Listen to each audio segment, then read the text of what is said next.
the next worksheet is on calories. Now, this is not in our textbook, but it's important and the nursing department wants us to cover it.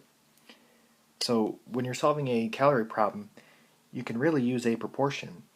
And we're also looking back at the percentages that we talked about in the last chapter, where if you see percentage, it really means grams over 100 milliliters.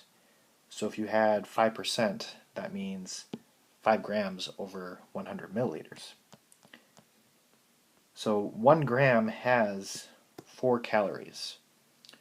So if you're converting grams to calories, you really just multiply by 4.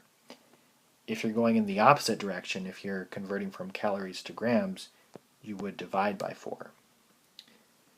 So number 1 says a 300 milliliter IV bag is labeled 5% dextrose in water. How many grams of dextrose will it contain, and how many calories?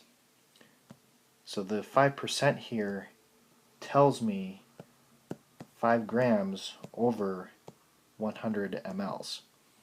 So that's a lot of information just from the 5%. And the order is for 300 milliliters. And I'm going to put this on the bottom because I need my units to match. So now I want to solve the proportion.